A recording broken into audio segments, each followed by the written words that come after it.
मेरे हंसा भाई हंस रूप था जब तू आया। अब वो राजा अम्बरीश अगले जन्म में त्रेता युग में जन्मा। तब तक वो स्वर्ग आदि में अपना पुण्य अक्षीण करता रहा। त्रेता युग के अंदर राजा जनक बने वही आत्मा अम्बरीश वाली।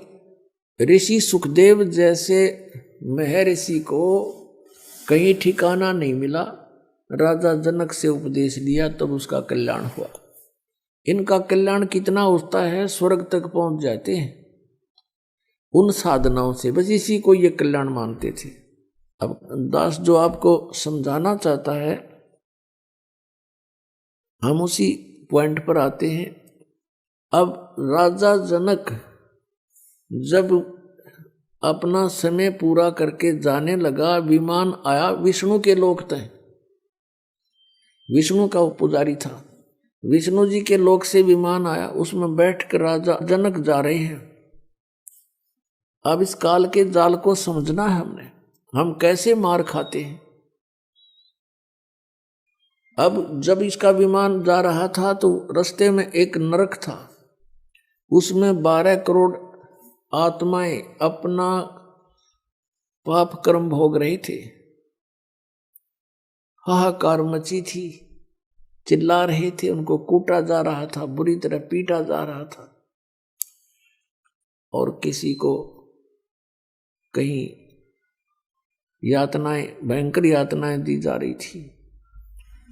तब राजा जनक, क्योंकि साधु संत दयालु होते हैं, उन्होंने कहा अपने विमान चालकों से कि मेरा विमान रोको। विमान रोक दिया और पूछा कि ये रोने की आवाज कहां से आ रही है, पता करो। तो उन्होंने बताया कि जो लेकर जा रहे थे वो पार्षद, उन्होंने बताया राजन यहाँ पर एक नरक है और इस नरक में अपने पाप कर्म का भोग प्राणी भोग रहे हैं, उनको दी जा रही यातना से वो चिल्ला रहे हैं। राजा जनक ने कहा कि इनको सबको छोड़ दो, इनको सबको छोड़ दो। तब उन पार्षदों ने कहा कि राजन यहां आपका आदेश नहीं चलेगा, यहां तो धर्मराज का आदेश चलता है। तब उस राजा जनक ने कहा कि धर्मराज से मेरी बात कराओ। धर्मराज वहीं पर आ गए और कहा राजन आप चलिए, आप तो स्वर्ग के अधिकारी हो, ये तो नरक है। तब राजा जनक ने कहा कि आप इन सबको छोड़ दो और मेरे साथ स्वर्ग भेजो तो मैं जाऊं, नहीं तो मुझे यही छोड़ दो, मुझे भी इनके पास ही छोड़ दो। अब इतने दयालु थे पुण्यात्मा, ये दयालुता के काम आवेगी हमारे इस तरह की, हम मार न्यू खाते हैं। अब धर्मराज ने कहा कि ऐसे नहीं आपको यहाँ छोड़ सकते, आपको स्वर्ग के अधिकारी हो, स्वर्ग जाना पड़ेगा, ये नरक के अपना भोगेंगे कर्म, यहाँ तो जैसा कोई करेगा वैसा भोगना ही पड़ेगा।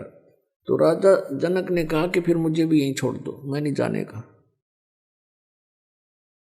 फिर धर्मराज ने एक विकल्प निकाला कि ऐसा करो, आप अपने कुछ पुण्य दे दो इनको,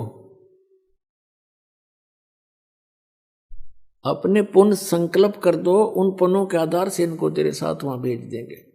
राजा जनक ने आधे पुण्य दे दिए अपने सारे।